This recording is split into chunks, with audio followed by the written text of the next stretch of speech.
Recording too frequently. Yeah, Okay, well, live. absolutely. Well, good afternoon, Mr. Mooney. How are you today? Very well, ma'am. Good to have you here. It is good to be with you once again. And today I want to sort of flip the script a little bit because normally you are interviewing me and then pulling out some jewels of wisdom.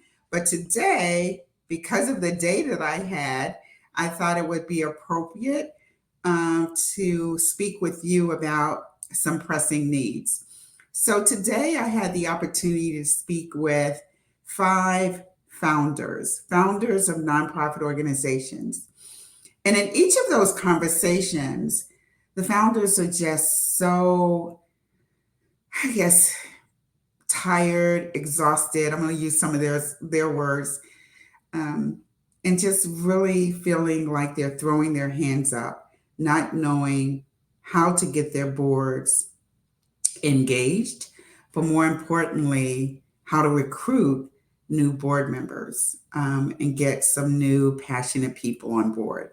So, what I shared with them is I would love to have them connect with you because you are our nonprofit board recruitment guru. And so I want to take this time today to ask you a few questions, if you don't mind. I want to start by asking, what do you feel is are the steps needed to do an effective board recruitment outreach effort? Mhm. Wow. Thank you so much, Sharon. Thank you for this opportunity. For the past 2, 3 months, we've been handling various board recruitment exercises, and we've seen some good success in that direction. And basically, I would say that's based on the strategies I'm about to say now, based on are we refining the strategies over the months and executing this strategy. This has been what has really created results for the founders we've worked with. So the strategy really starts with first assessing the board. What's the present state of your present board, Mm, right? We okay. have to really look at your present board and then define a way forward, moving forward for your organization. So we have to look at what board members do you presently have? Are they active? What skill sets do they have? How have they helped you in the past? Because we don't want to replicate the wheel, right? So Yeah. first, we want to assess what you have been doing right. We want to assess what's not going, well, and then at the end of that assessment, which we usually call board recruitment planning, we create a board recruitment plan. This board recruitment plan actually shows uh, the skill set that's necessary to complement the board, the where to find the skill set, the kind of people who have the skill set, Mm, how we intend to go about the board recruitment process. It's very much more like what the Bible said, that who would go about building a house without first of all counting the cost. So first, absolutely. we have to first of all really count our costs. We have to really plan, right? Then develop an action plan that shows this is where we want to go to and this is how we want to get there. So of course we want to involve the old board members in this process as much as those who are available to go through the process with us. But what's really important is bringing to a member of the board. It could be the founder, it could be the board president, and then really assessing the board and understanding and then developing that plan. So that's like the first step. Once we've developed that plan, usually during developing the plan, we have a section where we say what are the resources, infrastructures that's necessary to execute this plan.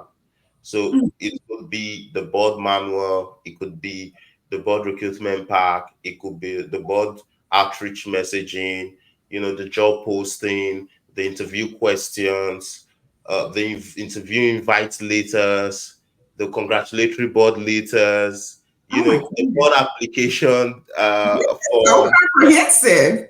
Yeah, so all that has to be really identified and then created. That's basically like the next step of the process. So you've done the planning, you know where you want to go, you know who you want to reach out to, you know where they are, you know how you want to do it, you know the resources necessary to do it.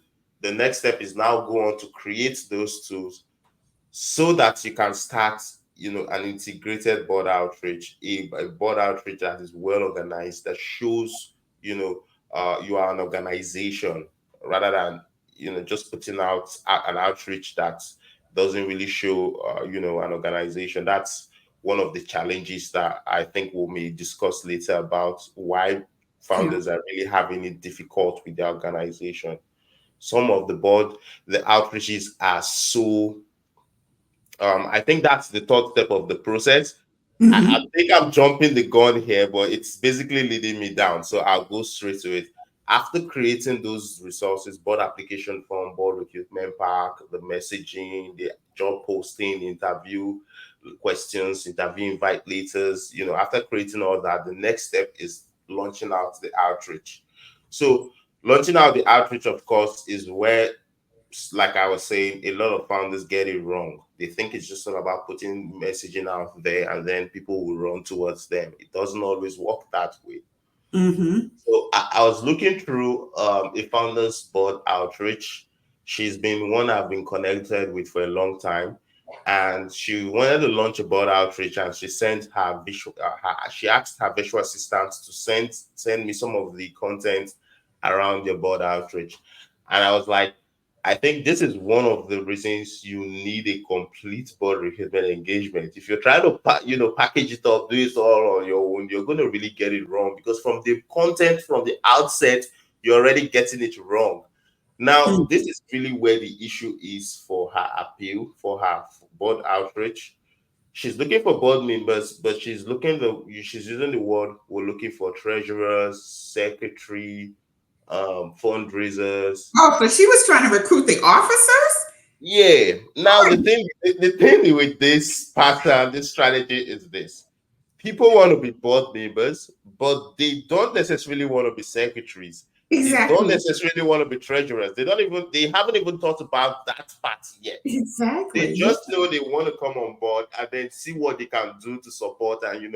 So if you're starting with that messaging, of course you're already getting it wrong. People would therefore be, what comes with that? Am I getting some sort of a job? Right? It's it's gonna throw a lot of people off. So from the Yes. onset, the messaging, the how you launch the outreach, it's very important, you know, to your success of your board recruitment exercise. So So that's let why. me ask you a question there Okay. because you dropped a couple of good nuggets. You said that the people who potentially want to be on a board don't want a job. So when that person or that organization is putting out the requirements to be an officer, a chair, a treasurer, a secretary, you're saying it's turning people off because they were like, I don't need another job. I just want to Yeah. sit on a board so I can give back. And so this is my question. Mhm. When you take it from the perspective that you're going and not saying we're putting out the job descriptions, what are you putting out? What would be something that's effective, that's going to be able to attract high quality people to apply to be on that board? Mhm. Now, I think the central theme is first, usually when it comes to nonprofit, is always the mission. Mission. What's the alignment with the mission? So first, we want to cast our net wide using the mission. And then, of course, we know there are these level of skill sets we need. Of course, those are going to go into the application somehow. Usually, you see it in our applications where we say we're looking for people in the early childhood space, people in the development space. All that sometimes come into the application, but they are not the theme of the application. We don't put it up there and say, come be a fundraiser, come be a community relations person, but Mhm. somehow, when you look through the applications, you see that these are skill sets, these are things you have to do to be able to function on the board. So The messaging is always about the mission, how you put out the mission. We're doing this interesting stuff, we're starting up this interesting organization, we're putting together this interesting project. We need people who are passionate about it. We want to hear from you. So, and then of course, it also aligns with the rule of communication. People Mm, first of all need to know you, they need to like you, they need to trust you before they buy from you or commit to you. So your outreach shouldn't be for them to buy from you at the very, at the very mm, beginning. You yeah, starting with them saying, "Come be an officer," is like you saying, "Come trust me, come give me your all, come." yeah. So you're first of all, you have to start with the awareness stage, which is this is what we're doing, this is the mission, this is why we're calling people to come put heads together to make it happen. That would, of course, first bring in high quality people, Mm, right? And then as you bring them in, it takes us now to the next phase of uh, the outreach, which is the interview stage. So when we launch the outreach, of course, we have our board application form attached to it. That can take different forms. We could use a Google form to get that. We could, send out a document depending on how detailed we want the approach to be. We could, of course, our outreach takes different forms. I may not be able to go into details based on the call, but we could do from LinkedIn uh, to Facebook to mm, depending on where your audience are. So we've been able to look at from the planning onset, right? We've been able to identify, say for example, we're looking for teachers. Now, where do we find teachers? So the math is very simple. You don't have to go to Instagram if teachers aren't there. You simply go mm, where these guys, that's what's going to lead your outreach. Go where the people you're looking for are and mm, then put out your messaging. So, like I said, a lot of times it's usually all about awareness. So sometimes when we put out our outreaches, if we do job application outreaches, it could take a whole messaging content, different formats. If we do social media content, because sometimes these founders, they have network they can tap into. So we could get them content that they could put out through their social media handles to attract those people in, to create that awareness so that when these guys come in, we can then move them down the next level of the communication, which is to get them to like us, to get them to trust us, and then we can now say, come commit to the board, come commit to the organization. So there's the next step, which is the interview stage. Of course, you go in there, make sure you're asking the right questions, and that's why you need people like us, because we're going to make sure you have the right questions with you. Sometimes we even have people like us go into this, most times, in short, all the time, we have people going to these calls, these interviews with you to ensure that you are actually getting the right information and you're passing the right information as well. And after these interviews, for selected candidates, they get an email, like a congratulatory email inviting them in for an onboarding session where you then go in to onboard these board members. I'm going to tell you this. You may think this whole process is quite detailed. It is detailed for a reason. mm. And I'm going to tell you at the end of this call. Now, Yes, yes. taking them into the onboarding process is where you now, after you've interviewed them, you've asked them all the questions. The onboarding stage is like they interviewing you. But basically, a lot of people may not ask you much question, but you are in that call to make sure they have all the information they need to make an informed decision. So you're going in there to tell them what their responsibilities are as board members, what their commitments are, what the expectations are, you know, the hourly commitments they should give in, they could be giving in. All that has to be detailed and informed. You need to inform these people before they come into the board fully. If you Okay. don't do that, there's going to be a huge error, which I'm also going to talk about after the whole process. So let So, me ask you a question here, because there's people that are joining us, and so we're talking about building out a robust board recruitment process. And so Rooney is taking you through the steps of what that looks like, so you can create a thriving nonprofit. So, in this second phase that you talked about, you're saying that the team will go with the founder and those directors to interview those potential candidates, correct? Yes. And so, once they've done that, are these people now fully board members, or there's a next step um, of this sort of vetting process? I'm trying to help our listeners kind of walk through Okay. the process. Yeah. So, Yeah. are they board members now in this onboarding piece, or they've gotten the congratulations, they've been onboarded? So, what's the next step?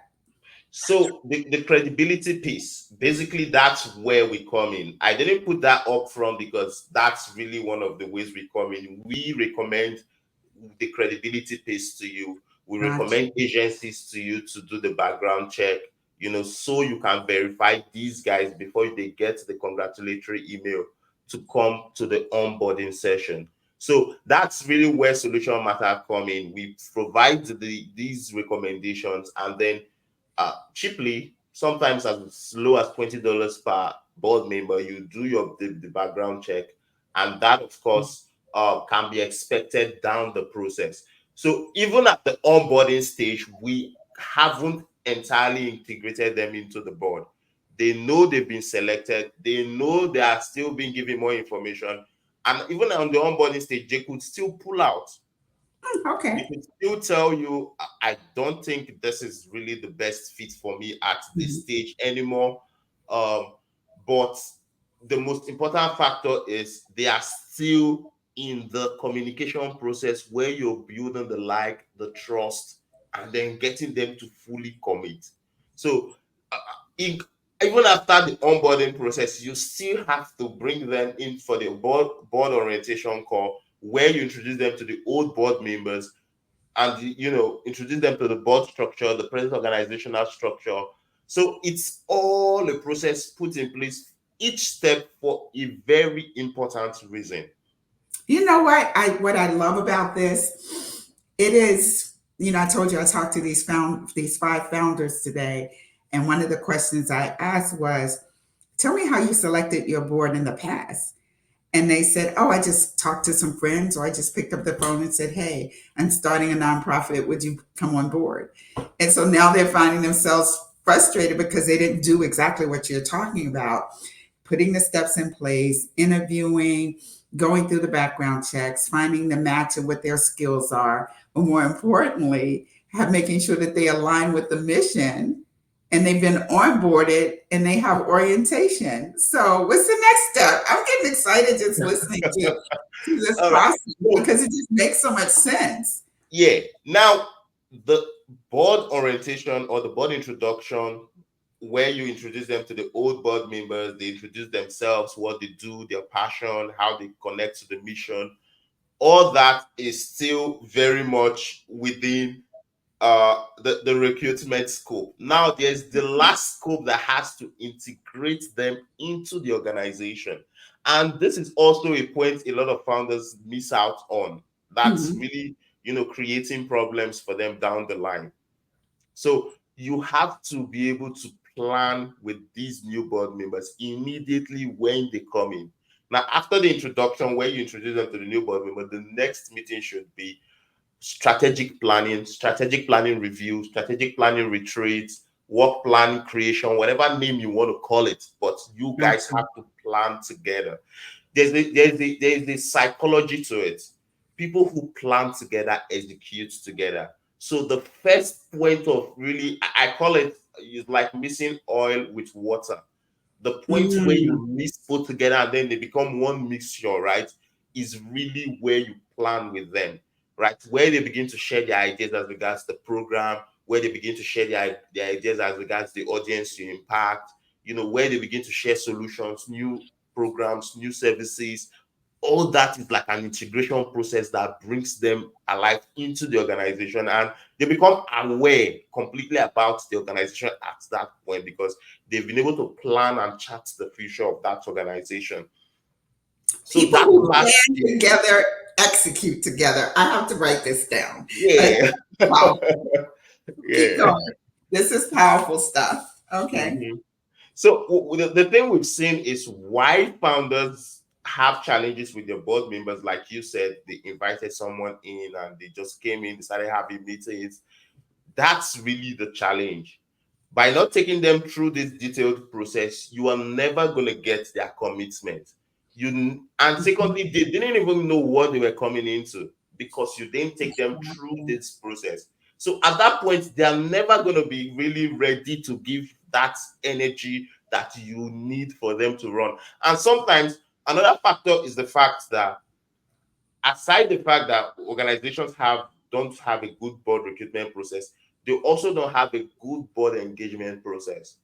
So you see that even if these board members come in a very unusual way, in a short time they're already win out, or they're tired, or they're just nowhere to be found because there's no standard process to even engage them. So Wow. the board recruitment process, from making sure they're aware to making sure they commit to even the onboarding process, they have to sign a board manual, which I probably missed out on. So there's a board manual we send out to them that shows their responsibilities, their commitments, expectations, that they then sign some form of informal agreement to say, I commit to doing these things. It's a huge difference. So sometimes when people agree to say, this is what I want to do, really they sometimes step up to want to really meet up to what they've agreed Yeah. to. Unlike where you just brought them in and they are just all just trying to scrabble along and you think you have board members. And So you don't, because they don't show up to meetings, don't answer your call. so it's really an integrated process, and I'm happy you talked about the credibility factor. The background check is one important factor because you don't want to have somebody who's going to maybe dent your organization with their record. Or Yes. but I would always advise, do your checks, do your know what you're going into, and then of course make the best decisions for your organization. Mhm. That's great. This is really good. So I know that there's more, and I don't want to take too much time. We may have to do a part two, because you dropped a number of good jewels for our audience to think about. But I want you all to know that Rooney is an expert in this area. You can book a free call with him to really learn how you can get your organization in a place of having a stable and responsive board that is really active and doing work. Some of the jewels he said, people that plan together stay together. The other piece was making sure that you have a board recruitment application document that they sign and they know exactly what they're getting into. And then having onboarding and having orientation. So these are just some of the key steps. We have a few webinars that are coming up. One is happening later this week, I think on August the 16th, and it's how to supercharge your board and getting them more engaged. And so these are for organizations that are looking to jumpstart their existing board and get them really ready to go into year-end giving. So thank you so much, sir, for being with us today. Do you have anything, last parting words you want to say? I'm going to make sure that all of those founders that I spoke with today get a copy of this video because this will help them a lot. Well, thank you so much for having me here, Sharon, and really going deep into this topic. I think founders really need to take board recruitment serious. One thing I'd say is board recruitment is also an ongoing process. Mm, Once you have these tools available for you, once you have these processes available for you, and the good thing is we have a process that's like a capacity building process because we get to hold your hands along the process as we go. So with that, you can keep, replicating that process for your organization. You can keep ensuring that process is running because there are other people who are out there who are perfectly fit for your organization. Some who, if you're a person of faith like us, people who God has, choosing, people who God have built to be able to support your mission, they're out there to support you. So you have to have this process really going for your organization. So I'll say, reach out. Let's help you get started. Let's help you build that capacity that you need to be able to get this process going for your organization. It's a skill you need because you're never going to ever get to the point where you don't need people. This Sure. work is a people's work. It's one of the things I've learned doing this work over time. So thank you Very so much, cool. Sharon. Thank you so much. I appreciate it. We'll talk soon. Take All care. right. All right.